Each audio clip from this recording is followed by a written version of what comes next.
Okay, hello everyone. Welcome back to the fourth episode of 13 a.m. My name is Allison, I'm Charles. and today we're joined by a very special guest, Kyne Wang. Hi, Kyne. Hello. Hi. Nice to meet you guys. Thanks for having me on. You're welcome. You don't have to say it like that, Charles. So, Kyne, do you wanna introduce yourself a little bit? Sure. Yeah. I'm currently a senior student at Sentinel Secondary School in West Vancouver. Um, I guess that's it. I mean, I fly in my spare time. I like music. Yeah, that's pretty much it. That sounds cool, and hopefully we can get into that a little bit more soon. Of course.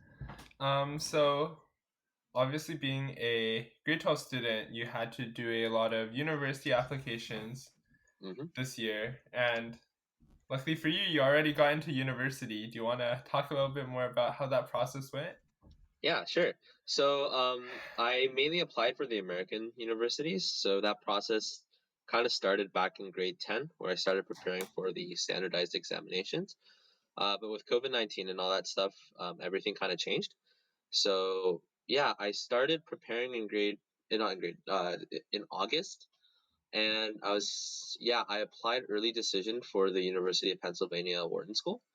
And I was planning on applying for more, but I got into my early decision school in December. So that's currently where I am right now. And yeah. Oh, congratulations, Kyne. Thank you. That was probably a really big achievement for you. Yes. What program did you get into? What program did you apply for? Sorry.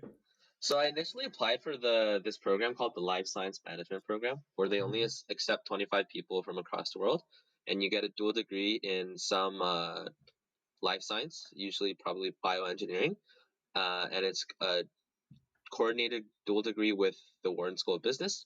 So essentially, you're being immersed in two realms that kind of comprise healthcare, the scientific and developmental side of it, and also the management and business side of it. So yeah, I did not get into that program, but I got into my secondary choice, which was the Wharton School of Business, which I hope to be studying either healthcare management or finance, but we never know. Things could change. Oh, that sounds really cool. And you talked about having an interest in both healthcare and business. Do you want to expand a little bit more about how you started to gain interest in both of those subjects? Sure. Yeah. So I guess there are two sides of my persona that led me to apply for this program or just this overall interest in healthcare. So my extracurricular persona was shaped primarily by the Air Cadet program. So this whole idea of putting your troops first and the intricacies of managing large systems and fine-tuning systems. Yeah, that was the management aspect that appealed to me. But also in school, I was very engrossed in the science aspects of my school curriculum, and also I also had a lot of STEM extracurricular activities that appealed to me. So just finding the best of both worlds, and overall, with COVID-19 kind of unearthing a lot of the core shortcomings of, for example, the U.S. healthcare system, just seeing how the unity of two seemingly unconnected industries really help determine how well the healthcare industry works. So yeah, that was pretty much the determining factor for why I was pretty interested in this area. Kyne, if I'm not mistaken, your mom is also a nurse, right? Sort of.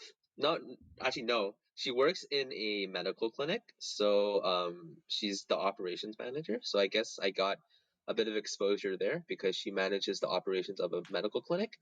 But she kind of doesn't have any science background, so just yeah.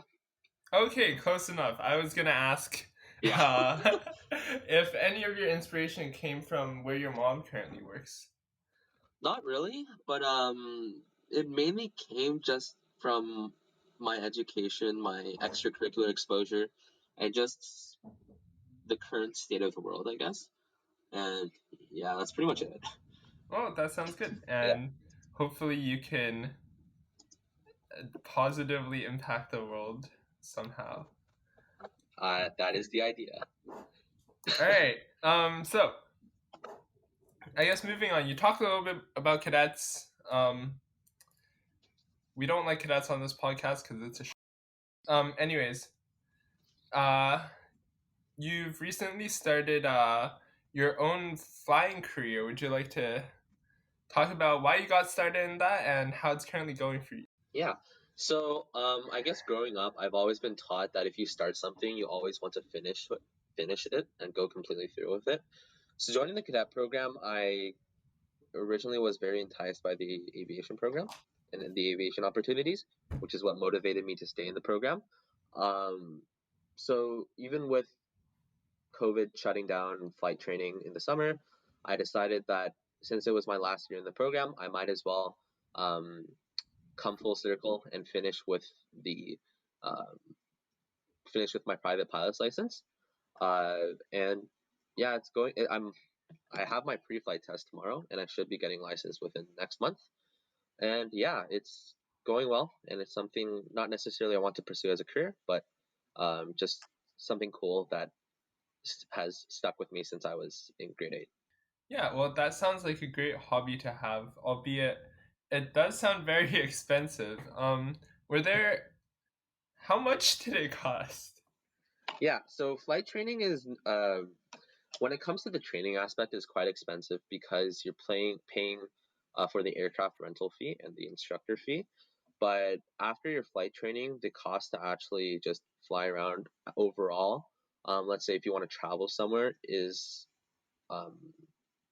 overall more affordable than driving and more timely than driving, more efficient than driving. So I guess, yeah, the costs were quite a lot. I'm not going to disclose how much, but it was in the thousands. But yeah, I personally found it to be a good investment if you're interested in it. And that's pretty much it. Oh, that sounds cool. And if I'm not mistaken, does that mean that you can fly us to? Yeah. So once I get now? yeah, so once I get licensed, it's essentially it's synonymous with our full driver's license. So if I have an aircraft, I can load it with people, and just fly wherever. Yeah. Wow, that's a great summary about my flying career. That's a great summary about your flying career, Kyne. Thank you so much for letting us know more about why you decided to do that. Of course. Alison, do you want to ask Kyne some questions about youth parliament, since you are also heavily active in... I'm not. Youth parliaments? Okay. Ask Kyne about youth parliament. Kyne, you are a part of the North Vancouver Youth Constituency Council. As a member of the North Vancouver Youth Constituency... Oh, Alison, you ask. Oh, okay. Thanks, Charles. Yeah, Kyne, as part of, your youth parliament, tell me about it. What is it like, and what do you do? So the North Vancouver Youth Constituency Council is basically a nonpartisan youth group, which is under the oversight of Minister Jonathan Wilkinson. And basically, we kind of just bring together youth from the North Shore to discuss, to, I guess, advocate youth concerns and develop potential solutions to them. Notably, we've talked about, for example, environmental and urban architecture and a potential transition into more practical, sustainable, and green transportation. For example, we discussed collaborating with I think it's called, Canadian Pacific Railway, and giving access to TransLink to use the North Shore railroads for a potential like a SkyTrain extension. And through our network with Minister Wilkinson, we were able to discuss a lot of things and kind of put forth youth concerns. and youth ideas about their own communities and their part in the community onto the table. So yeah, that's basically what we do, and yeah, it's really fun.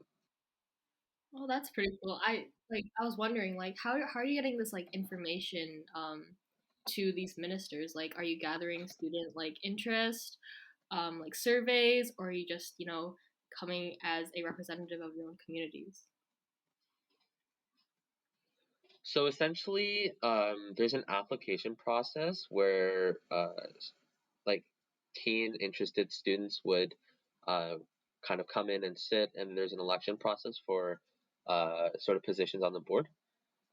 And then essentially, we yes, we run surveys, not too many, but we were supposed to host a workshop at UBC last summer to kind of survey undergraduate students. Mm-hmm. And yeah, they're yeah, that's pretty much it. Oh, I see. Charles. Oh, well, do you want to talk a bit more about the importance of getting involved in youth politics or politics at a younger age and how that can be important to society as a whole? So, when it comes to general politics, I feel like it's important for youth to understand what the current events of what's happening around them. And it's really important to have a general understanding of how your government works, of how the current state of politics is working, just so when you make your decisions, they're as informed and evidence based as possible, and just understanding the importance of your voice and how advocacy can lead to change. And yeah, just really important to engage in your community. Don't live under a rock. Talk to people. Learn about your government, all that stuff, all the jazz. Yeah, well, that sounds great. And it sounds great that you are getting involved in these youth politic. So, Kyne, you are a student director of music in the West Vancouver schools. Do you want to talk about your experience there? Yeah, sure. So I've been immersed in music since I was, I think, 5 or 6 when I was forced into piano like a typical Asian boy. But that coercion morphed into a genuine interest in music. So after graduating from the Royal Conservatory Music Associate Diploma Program, I decided to offer my experiences to our local elementary school and just kind of share this a different perspective on music, something away from the notes and into more of the expression and just the teaching musical maturity to students at a young age. And yeah, it was really neat working with sixth and seventh graders because I was once in their shoes, and it's makes me feel good to understand that I'm hopefully contributing positively to their music journey. Well, that sounds like something I wish I had in 6th and 7th grade, which was someone to help me learn how to play music properly.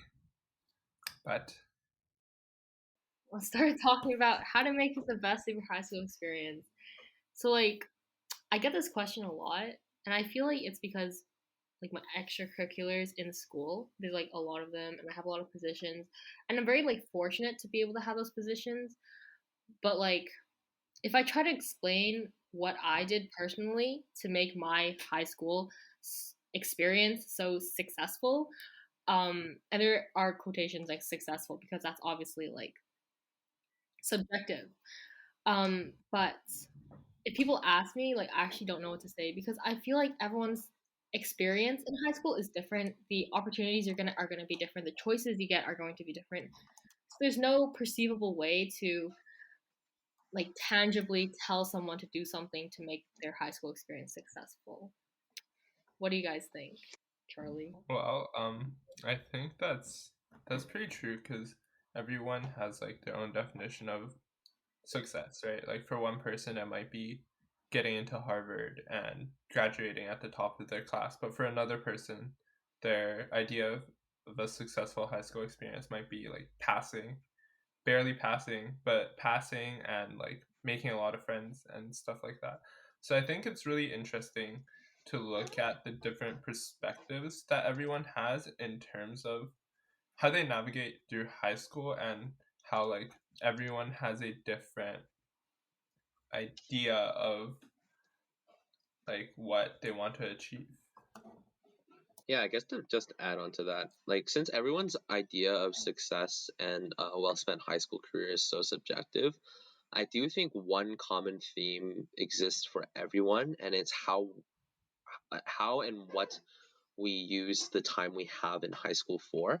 And I always get this question when talking about what to focus on, like whether it's academics or extracurriculars. And my main advice is just to explore what you can compromise and what you can sacrifice for a potential gain in the other. So, like, I don't know, for example, if you only need to sacrifice like 1% of your grade, but to gain a lot of experiences and to have fun, to maintain positive mental health, that is an investment that's like I personally believe is worth to make.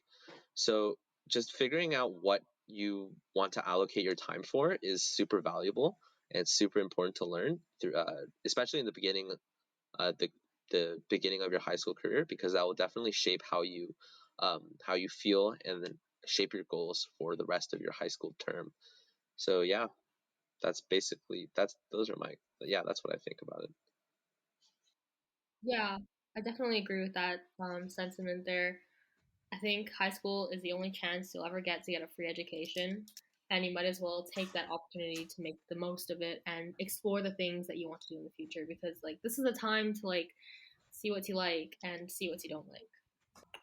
Just a question for you guys then. What were some of your individual goals for high school? Or what did you think would like constitute a successful high school experience for you when you first started and now when you look back on it? I mean, I guess for me, it's just again, like I said, is how well I used my time.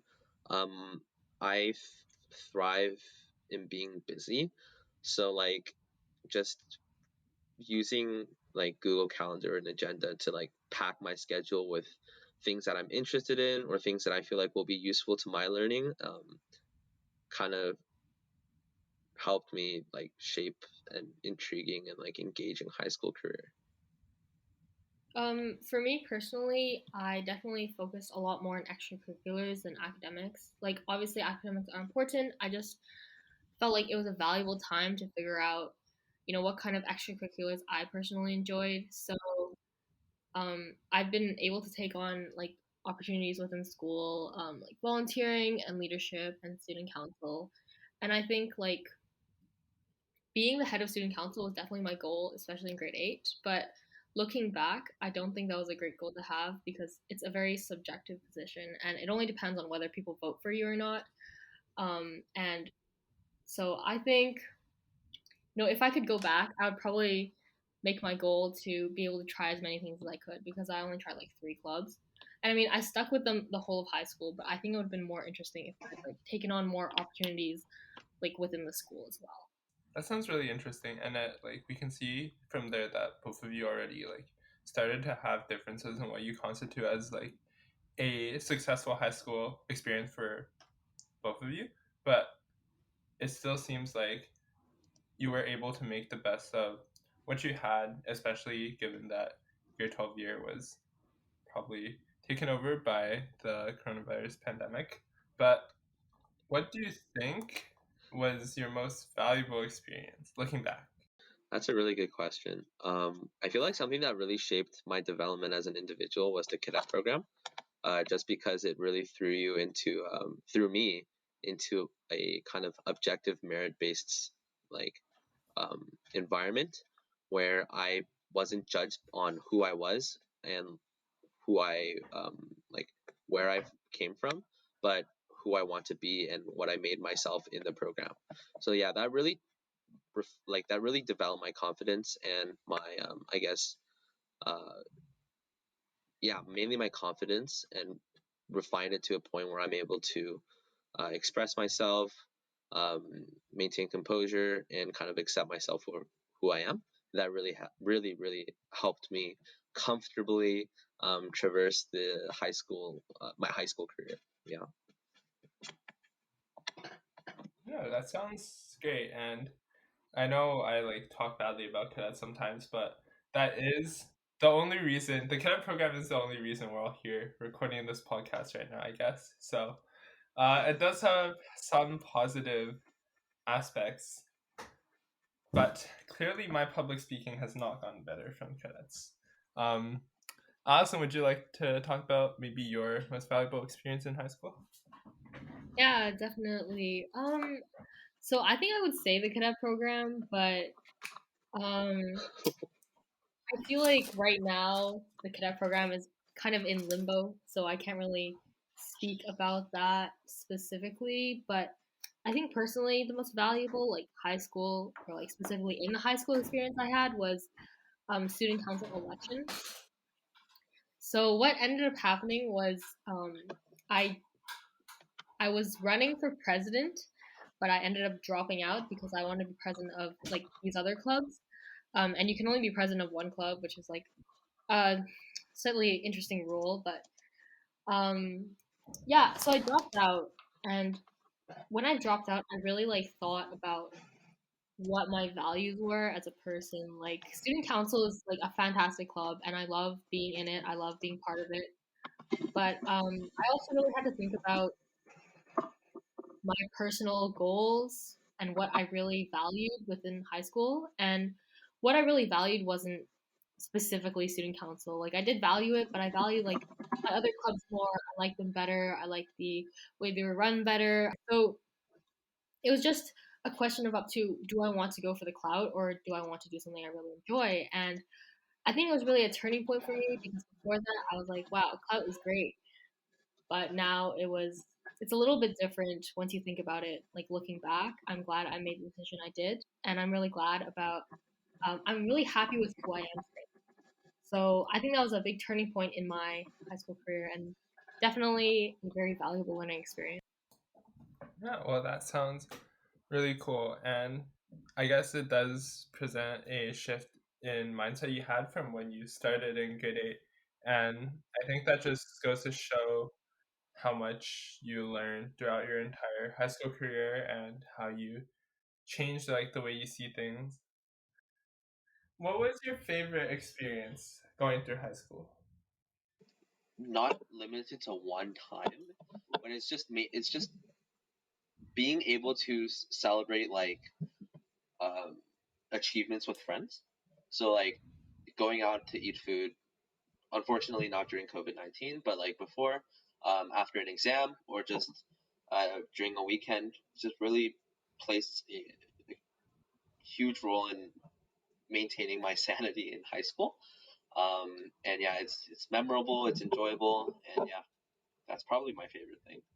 Yeah, I definitely agree with that. I think there's like a quote somewhere saying like something about like friends. I'm not good at quotes, but I'm gonna quote that. Hold on.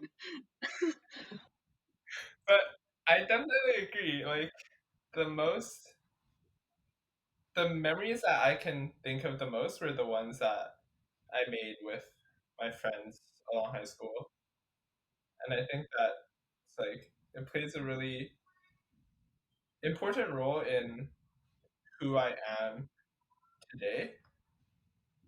It sounds kind of weird, but I think like the friends you're surrounded by really impact like who you are as a person. Oh yeah, for sure.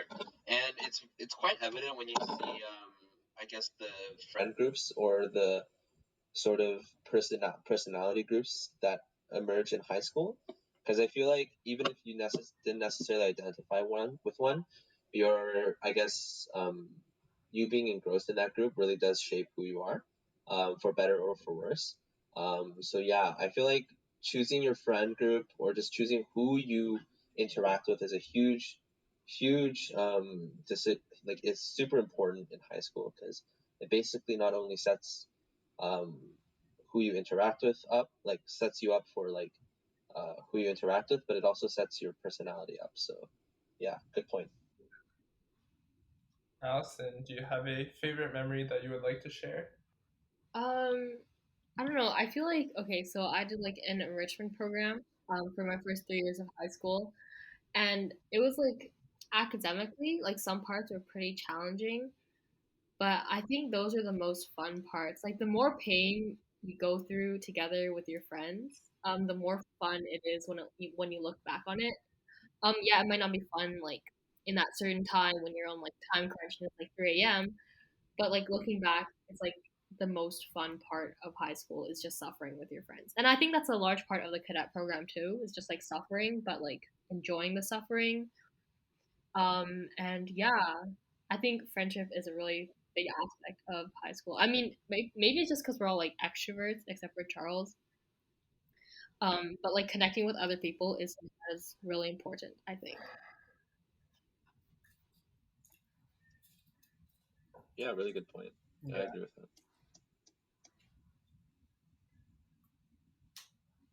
Charlie's supposed to ask the next question now. Oh, my only purpose in life is to get roasted by literally everyone. Okay, so if we do have any incoming high school students listening to our podcast, do you have any advice for them? I think we talked about a couple of things, but if you want to make it into a TLDR version. Yeah, I guess for me, just really just to make this really clear is the importance of time management. Whether you use that through a phone app, a hard copy agenda, or Google Calendar, just being able to plan your time and prioritize, or learn to do that is a crucial determining factor of how well you do in high school and how stressed you'll be. So, yeah.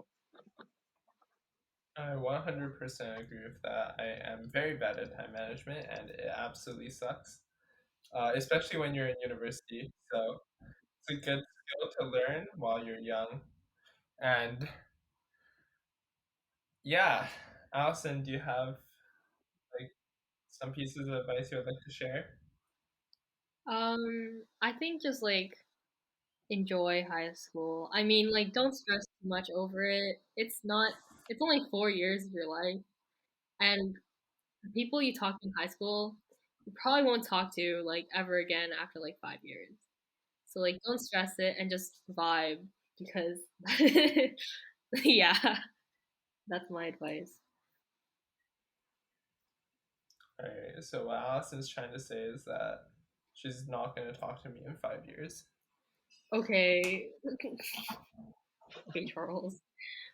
Okay, if we want to go back to your biggest regret during high school, have you guys thought of anything?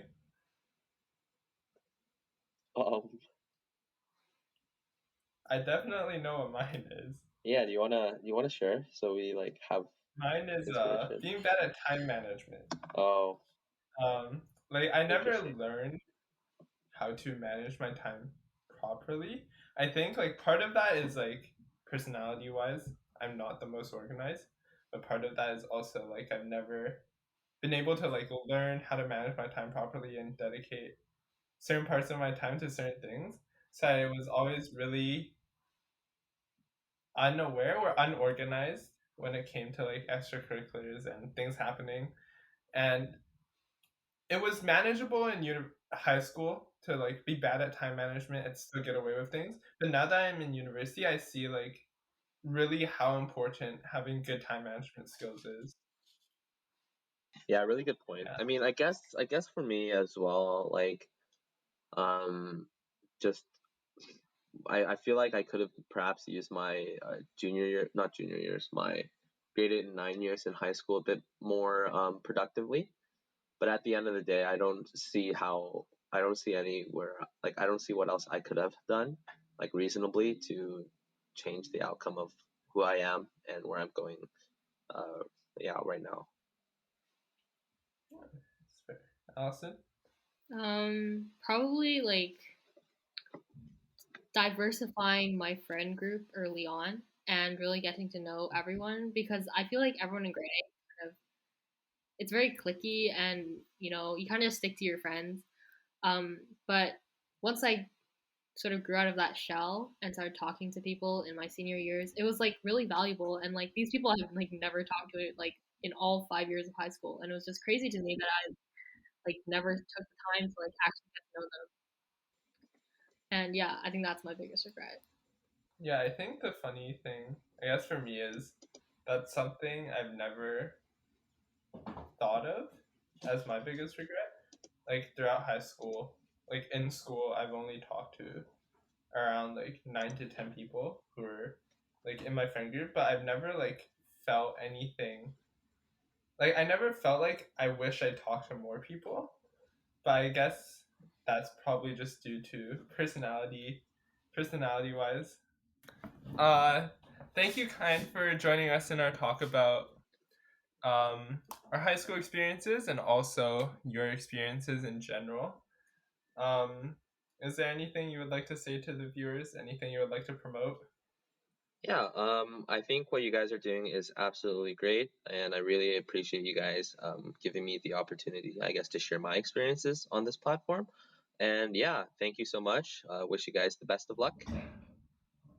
Yeah, so, well, kindly as we can move on to our talk about the 1 week vegan challenge we had. Oh. Yay. So, Alison, how was your 1 week vegan challenge? It was a little harder than I thought it would be. But it wasn't particularly that hard because I knew I wasn't gonna eat that much meat anyway. I definitely consumed a lot less calories than I normally do. I consumed, I think, on average, like around 1,700 calories a day, and sometimes less. Just because like I had a pretty busy week, so I didn't really have time to eat lunch. And I really, really limited options on what to eat. So I was like, I give up. I'm just not gonna eat. Which obviously isn't healthy. So, yeah, I'm pretty excited to get back to eating meat. I might try to go vegetarian, more often and try to avoid meat because obviously I don't need it. But I feel like I was really tired the whole week, so maybe I'll stick to eating more meat. What about you? Yeah, for me, probably wasn't very successful because I didn't go out and shop properly before the week started. So I had very limited options as to what I could eat. But in general, I found that I ate a lot less calories than I'm supposed to as well. But I think I felt the same amount of tired throughout this week than I normally do, which probably means I'm not eating enough in the first place. But throughout the course of this week, I think I had an average of around 900 calories a day, which means you can survive off 900 calories a day.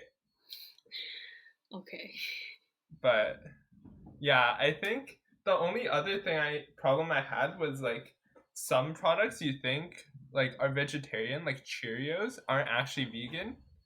But I didn't Google that before I had Cheerios. So like not honey nut Cheerios, but like normal Cheerios. And normal Cheerios are apparently not vegan. So yeah. So you failed? Is that what you're saying? Yeah, I failed. Also, I didn't have like enough vegan options at home that if I like completely went vegan, that I maybe could have survived. That is true. I also ate yogurt chips, and I realized they were not vegan after a while. But then I already ate them, so I was like, whatever.